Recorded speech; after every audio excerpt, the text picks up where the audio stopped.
Okay, pumayag na po ang kampo ng Vice Presidente ng Depensa na buksan yung kahon ng BIR, no, na naglalaman po ng kanyang mga tax records at ang kanyang asawa, no. Yun nga lang ang condition po nila Executive through an session. executive session, Oo. ano. Papayag po ba ang prosecution po dito?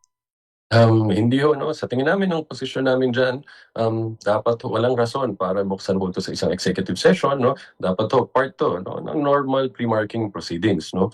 Bakit kailangan pagtalunan, bakit kailangang igiit ng prosecution panel na dapat itong mabuksan in public? Ang dokumento na 'to dito ho yung opisyal 'no, na diniklara ng hong respondent at ng kanyang asawa at ng kanilang mga negosyo kung ano ho ang kanilang mga kinita 'no, ano ho kanilang income during the relevant period. So now, ito ho ay kailangan suriin at ibangga dun ho sa kanyang mga SALN 'no, para income niya dun ho yan nakapaloob dun sa ITR. Sa aming pananaw, importanteng dokumento ho yan. Enzo Recto, kalaban ang katiwalian at kasinungalingan, kakampi sa katotohanan at kabutihan. Po, attorney, sa Lunes na po ang impeachment trial. Kamusta po ang paghahanda po ng prosecution team? Handa naman ho tayo sa lahat ng scenario na pwedeng mangyari sa June 6 no, at tuloy-tuloy ang paghahanda no, para sa pagpresenta ng mga testigo at ebidensya natin sa paglilitis na to. Okay. Meron pa ba kayong loose end sa preparation ninyo, Attorney Tolosa, na kailangang ayusin para masiguro natin na by Monday, latag na lahat? Wala naman no. I think this point we've already anticipated no ano ho yung mga bagay na mangyari na inaasahan natin mangyari sa July 6 no, pati na din ho yung mga witnesses na una ho nating ipepresenta ukol ho dun sa article ho ng grave threats and assassination plot dahil yan ho unang tatalakayin. Okay, pumayag na po ang kampo ng Vice Presidente ng Depensa na buksan yung kahon ng BIR, no, na naglalaman po ng kanyang mga tax records at ang kanyang asawa, no. Yun nga lang ang condition po nila Executive through session. an executive session, Oo. ano. Papayag po ba ang prosecution po dito? Hindi ho no, sa tingin namin ang posisyon namin diyan, dapat ho walang rason para buksan ho 'to sa isang executive session 'no. Dapat ho part 'to no ng normal pre-marking proceedings 'no. So, pero minabuti ho namin na hindi na ho yan lalong pagtalunan pa during pre-trial proceedings, baka maging rason pa ho no para hindi matuloy ang hearing sa July 6, and we think this is one of the matters that will be tackled and resolved during the first hearing day po. So ibig sabihin, depende ito, Attorney Tolosa, sa botohan ng mga senador, ng mga senator judges, kung ito ay bubuksan in public or papayagan in executive session. Tama ho yan dahil under the rules, no, itong mga ganitong klaseng motion, ang presiding judge ho, ang may authority to rule on them, pero kapag meron ho siyang option dyan, no, na let the entire impeachment court decide on it, or kung meron hong magre-raise ng objection sa isa sa mga senator judges, ang mangyayari ho ay di-divide ho nila ang House at pagbobotohan ho nila. Gaano po ba kahalaga yung laman ng BIR box na ito? Bakit kailangan pagtalunan? Bakit kailangang igiit ng prosecution panel na dapat itong mabuksan in public? Tama ho, no? Dahil kahit na meron pa ho kami mga ibang ebidensya no, na nagpapatunay no, o magsusuporta doon sa article ho ng unexplained wealth, para ho sa amin importante pa rin ho ito dahil dito ho nakalahad no, dahil ito ho ang mga ITRs no, ang mga ang dokumento na to dito ho yung opisyal no na diniklara ng hong respondent at ng kanyang asawa at ng kanilang mga negosyo kung ano ho ang kanilang mga kinita, no, ano ho kanilang income during the relevant period. So now, ito ho ay kailangan suriin at ibangga dun ho sa kanyang mga SALN, no, para dahil ang posisyon ng prosecution, yung total assets and net worth, ang kabuong yaman no, ng respondent at sa kanyang asawa at kasama na din ho yung sa kanilang mga negosyo, no, na so yung total assets ho yan nakalad sa SALN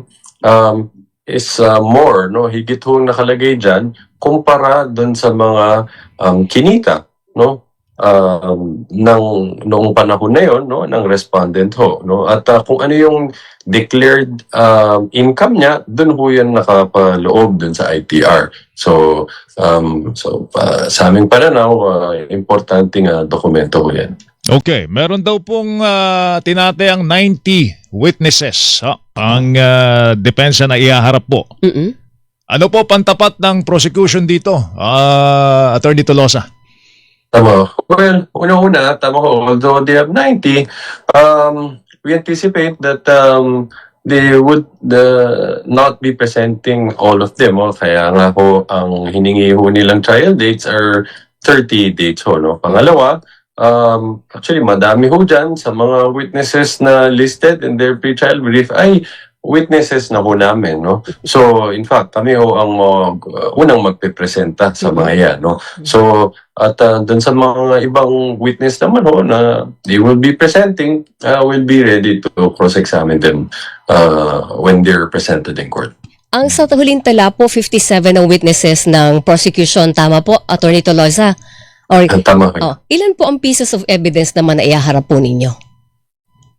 This is around 480 plus. 480. Ang dami nun, attorney. Masyado mabigat yun. Pero, kung susumahin po, kung titingnan ninyo yung bigat ng testimonya ng inyong mga saksi, pati po yung mga piraso ng ebidensyang inyong ihaharap, paano nyo ba tuturing ito? Pasok ba sila doon ito sa tinatawag na reasonable? Kasi may standard, Joel, hindi ba? Reasonable o maximum certainty of conviction, attorney?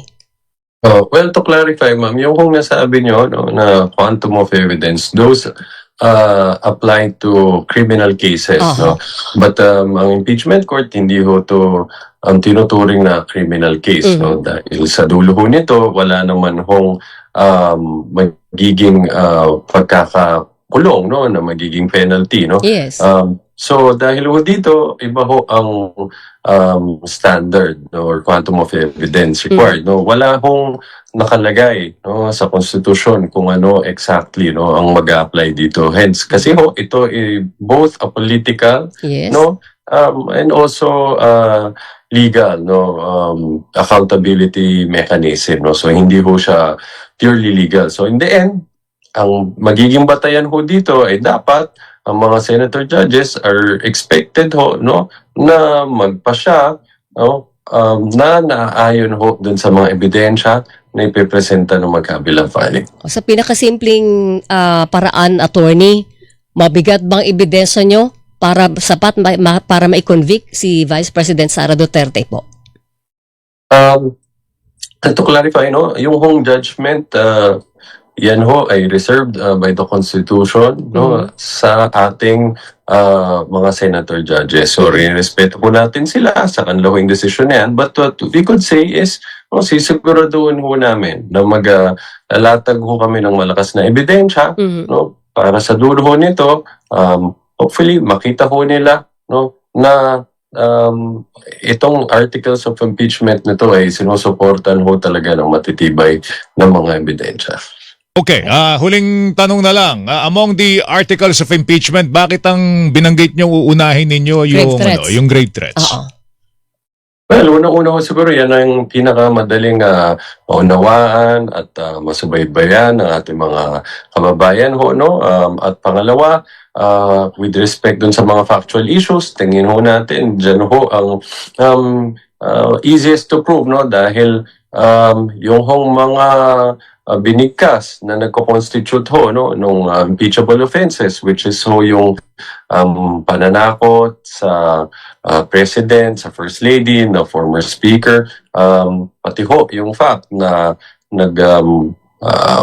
nagkaroon na ng assassination plot, no? So hindi lang dalawa ho yan, yung pananakot, grave threats, pati yung fact na inamin na nagkaroon ho talaga ng assassination plot, no? Meron ng pagkakasundo with an assassin, no, to carry this out. So yan ho, madali para ho sa amin, mas madali na yung mga patunayan dahil nakita naman ho natin lahat yung mga video footage at never naman ho yan dininay. Okay. Meron pong nakalilipas ng mga impeachment trial, Attorney Tolosa. Meron ba kayo natutunan doon ng mga strategy na pwede niyong gamitin para dito sa prosecution naman ni Vice President Sara Duterte? Tama ho, no? I think more than anything, yung hong let the strong documents speak for themselves, no? Maalala ho natin nung nag-simula ho yung impeachment proceedings, no? Ang suporta ng mamamayan hindi ho ganun pakalakas nung simula, no? Pero nung nagsimula na hong mailatag, no, dun sa paglilitis sa malakas na ebidensya tulad ho ng mga bank records, SALENS, at mas yan na ho ang nag-determine, no, kung ano ho yung naging outcome ng impeachment proceedings. All right. Attorney Tolosa, thank you, sir, and good morning to you. Good luck. Good morning, On sir. Monday, Thank ah. you. Maraming salamat ho at good morning ho ulit sa inyo. Bunyog, bunyog, halikan na kasama ka. Bunyog, kapag buklod ay may pag-asa. Luzon, Visayas, Mindanao, isa ang pananaw. Sa bagong Pilipinas ang bunyog isisigaw.